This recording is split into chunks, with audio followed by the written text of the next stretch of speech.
Good afternoon and welcome to Chargers Outside Zone. I'm Chuck. I'm Thomas, and today we'll be talking about ESPN top 4 rankings.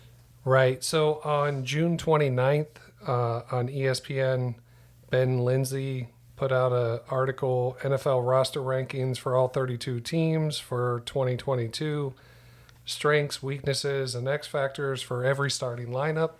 And what is his Twitter? I'm not sure, but he's on ESPN. I'm sure he's easy to find. We're going to, we found out his top 4.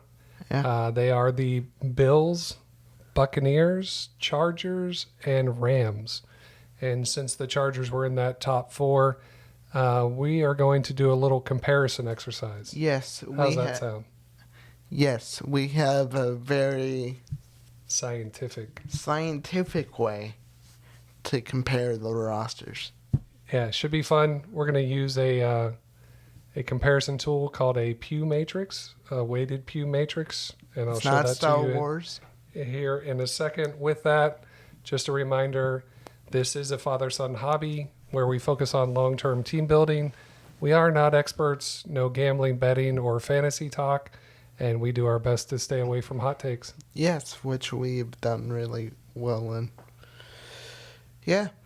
All right. Let's go. So we're going to take a look at what a Pugh Matrix looks like. Are you ready? Pew Pew. It's the wrong Pew. It's not Star Wars. It's not Star Wars related. So what we're doing here is we have on offense 11 personnel. So that's 3 wide receivers, a tight end, a running back, as your starting 11, if you will. With wide receiver 4 and running back 2 providing depth. The way we weighted it is the quarterback is the most important position on the field and is the only weighted with a 4. Wide receivers 1 and 2 are weighted with a 3 because of passing offenses and different reasons. This is our weighting, my weighting.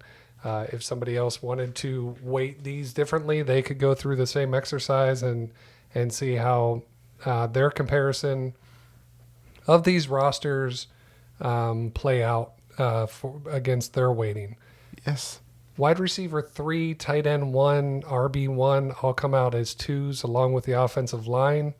And then wide receiver 4, RB2 as depth are a 1 ranking. Okay. Yeah. So, and then on defense, this is nickel.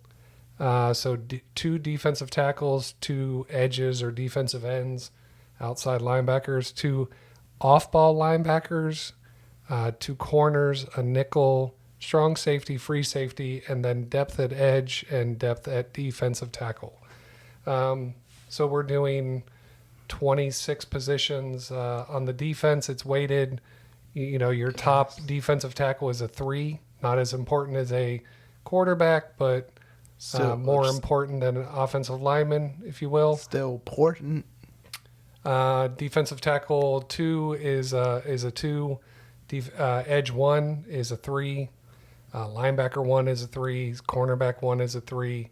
Then generally the rest of the starters are 2s, with depth coming in as weighted as 1. So. Yes. The exercise here is the Bills are the baseline, so we will compare all the players from the other 3 teams against the Bills, and you will just do a same, better, worse. Yes. And if this thing plays out according to Ben's rankings, then you should see here at the bottom in the total, these should all be negatives, with the Bucs being the closest to 0. Yes. And then it should go further down the negative scale as you go from Bucs to Chargers to Rams. Yes. In theory. So we'll see how that plays out. I'm going to read the names, and you're going to tell me same, better, or worse as quickly as possible. We can have a little bit of conversation about some of the positions. And if we don't know, we're going to refer to PFF rankings. Yes. Sound like a plan? Sounds good. All right. So with that, let's start on our Pugh Matrix, filling it out. Okay. And first position would be quarterback. So you have Josh Allen, Tom Brady, Justin Herbert, Matthew Stafford. Okay. Now, as Tom Brady, Justin Herbert, Matthew Stafford compared to Josh Allen, how do you feel about that? So, My inclination is that Josh Allen and Justin Herbert are younger with strong arms. yes. Tom Brady and Matthew Stafford are Super Bowl champion quarterbacks. Yes. And all things considered, these guys are about the same. Yeah. I don't think any one of these quarterbacks stands out going into the 2022 season for play on the field in 2022. Both old quarterbacks have a Super Bowl. Yeah. So that's the only real thing that they have over the young. But all those quarterbacks. Super Bowl victories for Tom Brady aren't going to help him win in 2022. Yeah. Right? I mean, he still has to go out on the field and play. So, Yes. so we're going to go same across the board for the quarterbacks. And we'll quickly get into wide receiver 1. This is where Stephon Diggs, Mike Evans, Keenan Allen, and Cooper Kupp. I believe Cooper Kupp's a little bit better. Then the rest of, I think to get a plus, they have to be significantly better.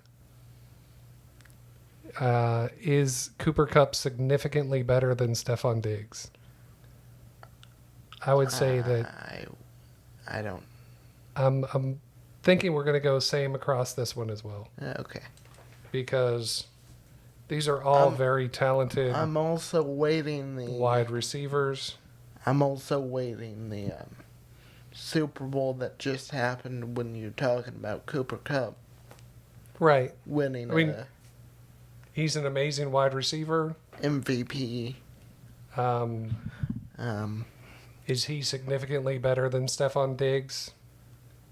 I don't think the word significant comes into play. I think these guys are all high quality. Yes. Wide receiver 2. So the comparison is Gabriel Davis. And now he played better in the playoff run than the regular season. I think here is Chris Godwin significantly better than Gabriel Davis. Now, Chris Godwin's coming off a injury. We'll say he's healthy. We won't take the injury into account. I would think that that Chris Godwin here is probably, well, they grade out nearly identical on PFF.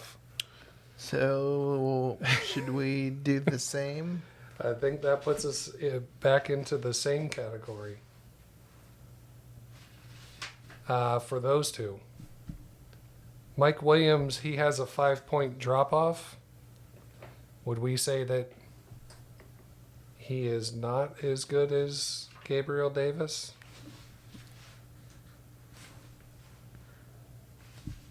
I would say we would probably go negative for Mike Williams against Gabriel Davis, the way he graded out, and Yes.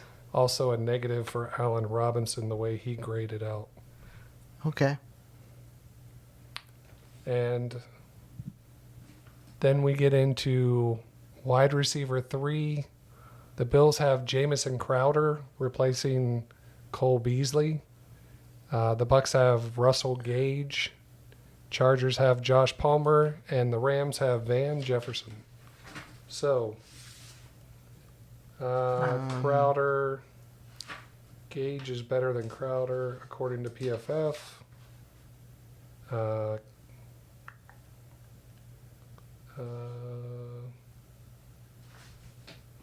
Yeah, I think Josh Palmer grades out right around the same. And Van Jefferson, man, Same? I think this comes out the same again. So much for entertainment on a podcast. No wonder why lots of people aren't doing Pugh Matrices on. Yeah. All right, tight ends. Dawson Knox is the baseline. Cameron Brate, Gerald Everett, Tyler Higbee. I think the Bucs tight end room's going to be pretty weak, but that's because of Gronkowski. Yeah, I think there is a fall off from Knox to Cameron Brate. Yeah. So I'm going to put a negative in for Cameron Brate. I'm going to put the same in for Gerald Everett versus Dawson Knox. And actually, I think Tyler Higbee plays better in the Rams offense than, say, a Cameron Brate does in a Bucs offense. Yeah. Let's see where that gets us. All right, this one's going to be a little bit difficult for the Bills because they have as RB1 James Cook, rookie out of Georgia. We would have to go to his college tape. Yeah, so right? I think here you would say that Leonard Fournette is significantly better. Just based off of experience. I would think you would say Austin Eckler is significantly better than James Cook. And Cam Akers has shown that he can do it in the NFL. I mean, it's just a difficult thing. Yes. And James Cook is going to be limited between the tackles. He's going to be more third down back size. So here I'm going to give pluses to everybody. Except for the Bills. Well, the Bills are the baseline, so let's see. And then the Bills have Deion Dawkins. And he grades out about the same as Donovan Smith. Rashawn Slater grades out a little bit higher. And Joseph Notaboom a little bit lower. These guys are all within a 6-point spread on PFF. Is that close enough? That's close enough. So, in continuing forward, let's go to left guard. You have Roger Saffold, Luke Gadecki, who doesn't have any rankings, so that's probably not good. We don't, and there was definitely turnover on the Bucs offensive line, so we're going to put a negative in there. Saffold has some injury history with the Titans, but yeah, let's see. Matt Filer and Edwards. I'm almost willing to give Matt Filer a positive, but is he significantly better? He's definitely healthier a lot more and on the field. Let's see. We're a Chargers type podcast, so we're going to give the nod to... Yeah. We're not an NFL podcast. And we're going to call the other two the same and move on to the center, Mitch Morse. Mitch graded out here. And he and Ryan Jensen. Jensen's probably a little bit better. Oh, yeah. Lindsley is significantly better than the other two. Almost a double plus. With Allen, you know what? I'm going to go ahead and give a double plus to Corey Lindsley, a plus to the Rams, and I think the centers for the other two are same. How's that for entertainment purposes? And we go to right guard. Ryan Bates versus Shaq Mason. Shaq Mason is a double plus better than Ryan Bates. Okay. Zion Johnson. He does not have a grade. he doesn't have a grade. We're going to put him as the same. I don't think he's a step backward from Ryan Bates. I would anticipate his numbers being close. And Logan Bruss, well, I'm not really familiar with him. We'll leave him the same. And Shaq Mason, Georgia Tech great. Shaq Mason. Yes. Is the only one here that's an improvement, and he's a double plus better than the baseline. Right tackle, you have Spencer Brown, that was a rookie last year, so look for him to take a step forward maybe. His numbers are not great in his rookie year. Tristan Wirfs is a double plus better than Spencer Brown. Trey Pipkins is better than Spencer Brown, but man, can you say, I mean, that's almost a triple plus for Tristan Wirfs then. And Rob Haverstein is a double plus. Trey Pipkins, yeah, we'll give him I think we'll give him a single plus. All right, so there we go. We're through a good portion of the lineup. Now we're into depth. Isaiah McKenzie, Scotty Miller, Jalen Guyton, and Bennett Skowronek. I'm going to say that Isaiah McKenzie and Jalen Guyton are the same. Same. Scotty Miller can be annoying for opposing defenses, but I don't think he's Isaiah McKenzie. And Bennett, I think, is worse. Or a negative. Not trying to hurt any feelings, but that's just what we see. At running back 2, Devin Singletary, Giovanni Bernard, Isaiah Spiller, Darrell Henderson. Now, Isaiah Spiller doesn't have a grade yet. Yeah, I'm almost wanting to say the same across Devin Singletary, Giovanni Bernard, and Isaiah Spiller.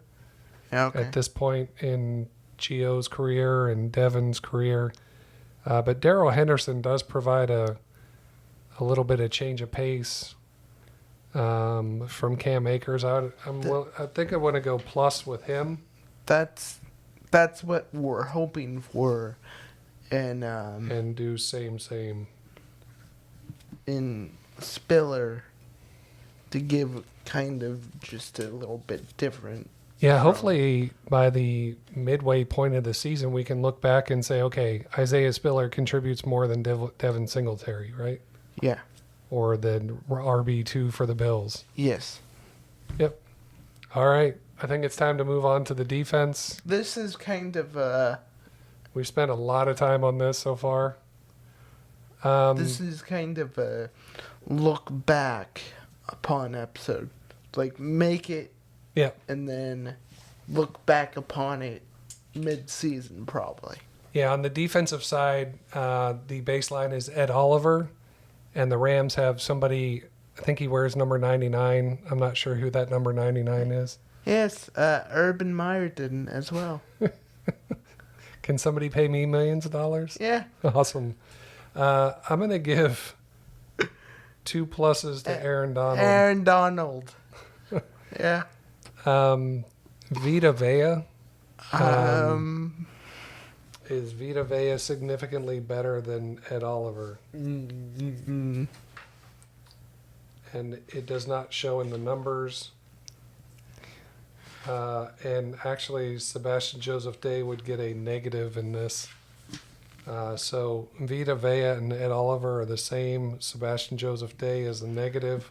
Well, maybe Sebastian Joseph Day playing alongside Aaron Donald,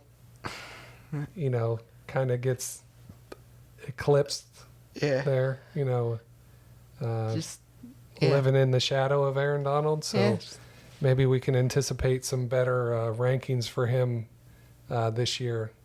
I misspelled his name. My apologies. I have to go back and fix that. Then we go to the next defensive tackle. Boogie Basham is the baseline against Akeem Hicks, Morgan Fox, and Greg Gaines. I don't know any of those.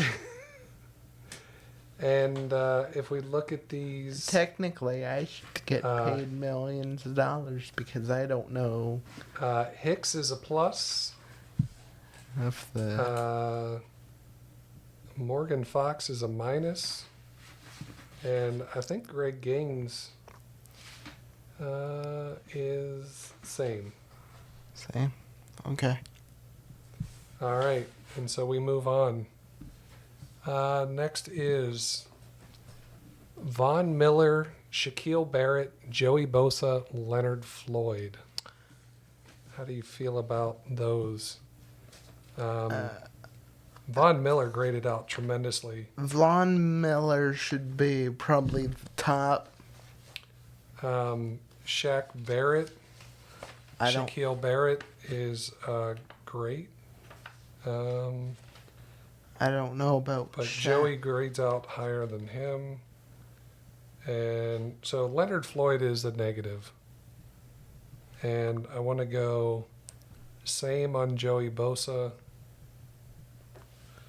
And I almost want to put a negative for Shaq Barrett. Is that Okay. all Yeah, right? Let's move on to the next one. That makes sense. This would be Gregory Rousseau, versus Joe Tryon Shoyanka. That would be a negative for him. He What just is didn't Shoy- grade very well. Who's he? The Buccaneers, he'll be in his second year. He just, probably as a rookie, he had trouble grading out tremendously. Khalil Mack and Greg Rousseau are the same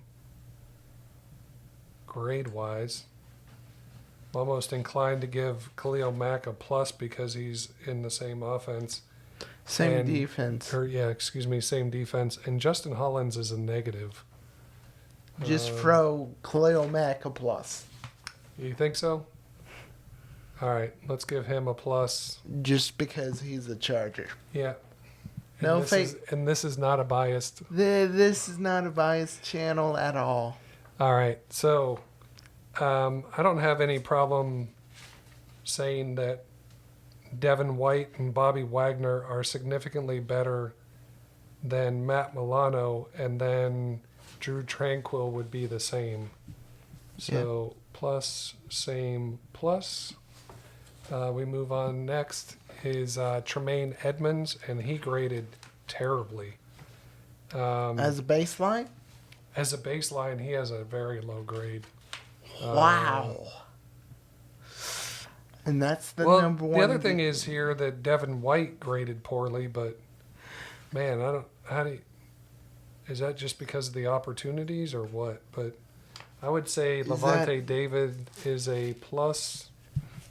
Is that the number one defense from last year as well? I think Kenneth Murray is somehow a negative. And Ernest Jones would be, I'm going to go the same. He has a high grade, but I don't know. Von Miller's not going to be a... He was edge one for the Bills. He shifted from Oh. team number 4 to team number 1. Oh, At cornerback, Trey White coming off an injury versus Carlton Davis. I would say that's a pretty even matchup. J.C. Jackson, I would say, is a plus. plus, just because And Jalen Ramsey is a plus. is like a double plus. Okay. Throwing around these double pluses, man. What the heck? Well, Next up, you have rookie Kyer Elam, so we're not even going to know what he is. Is Jamel Dean? Yeah, he's a plus because he grades out pretty well. Asante Samuel, I got to give that like the same. And opposite is David Long. We're going to go the same. Same. Nickel. Yeah. Taron Johnson, man, he's always made some good plays for the Bills. He has a decent ranking. He is Sean Murphy Bunting is Bunting? not as good. Bryce Callahan, I'm going to say, is not as good. Okay. And Troy Hill is not as good. Okay. So that is a position there where all three are negative, and that would be in the nickel corner spot. Moving on to safety, Jordan Poyer.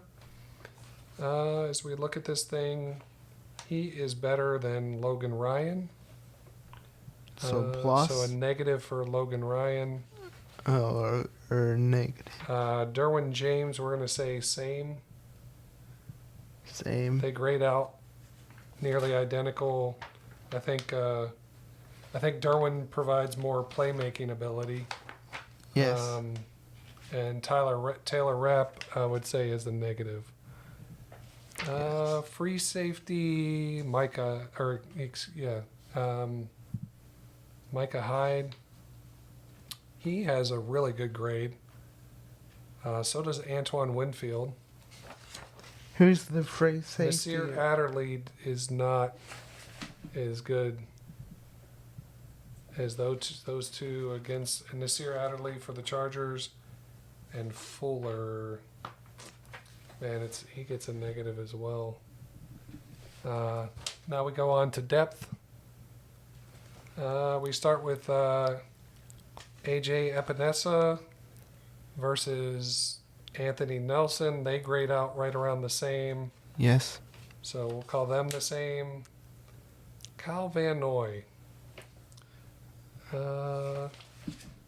Should we get a little bias and give him a plus? What is his grade? His grade was 71.6.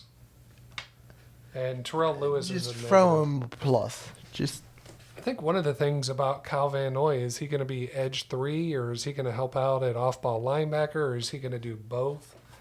So that's why I'm willing to kind of give him a little bit of a plus there, because I think he's going to do lots of different things. But give him a mulligan.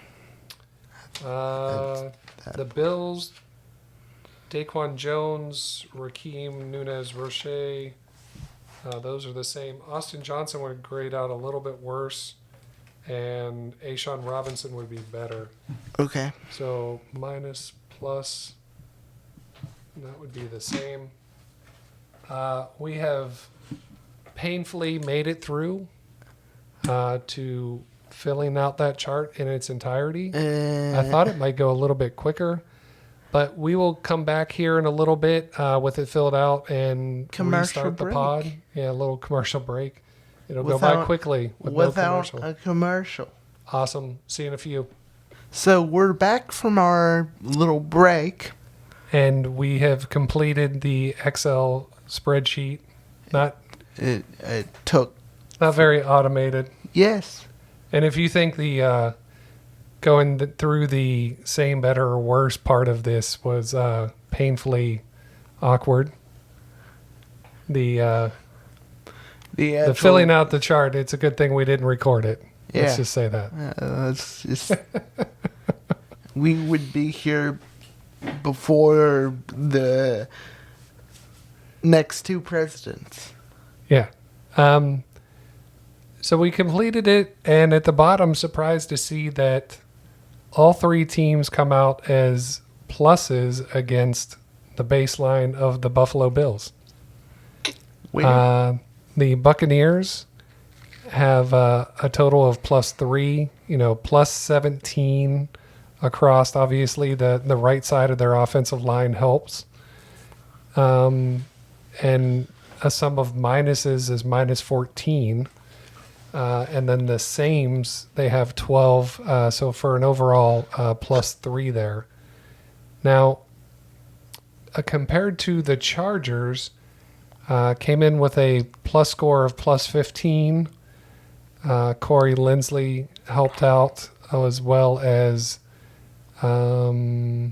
probably Matt Filer's grade. Khalil Mack, CB1. Yeah, so you can see there. So not plus 15, minus 12, and the sames were 12, similar to the Buccaneers. But I guess the one thing is not as much variance because, it's plus 17 versus plus 15. Even though you have that same delta of 3, the numbers aren't as high. So less variance amongst your players, I guess, is what that's telling us. Now, and if you look at the Rams, obviously bolstered by the right tackle, and more importantly, Aaron Donald and Jalen Ramsey, key positions with superstars. They achieve a total of pluses of plus 23. And I think Donald and Ramsey accounted for 9 of those points. Yes. Making up for, the nickel, the strong safety, the free safety, edge 3 being, minus 7 total. You're still on a plus side, even though with just those 2 guys. Yes. So, once again, plus 23 for them, minus 16, and the sames were only 9. They finished with a plus 7. And yeah, it looks like they have a higher score, but a higher variance amongst their players, which makes sense because they pay a few players a lot of money, and then they have some holes on defense and some other spots. Yes. And thoughts on the overall process? What you should take out of this is there's a lot of parity. A lot of parity. In the NFL. I know a couple things that I learned is thank you to Ben Lindsay for doing all 32 teams. We tried to do 4, and it was a painful process. It was a long process. Needless to say. Thank you, Ben Lindsay. And I guess through this, got familiar with some names on some teams. Well, the Chargers will see the Rams late in the season. And I imagine if you want to win a Super Bowl, you got to see some of these teams sooner or later, right? Yeah. Anything else? No. All right. Thank you for joining us on this episode. I hope you got something out of it. We're here at Chargers Outside Zone on YouTube. Follow, subscribe, and turn on notifications, if you will. We promise that the next one won't be as snooze-worthy. Yes. And follow us on Twitter at LAC Outside Zone. Email the show chargersoutsidezone@gmail.com. And with that, we will get out of here. See you on Saturday. See you on Saturday. Bye. Bye.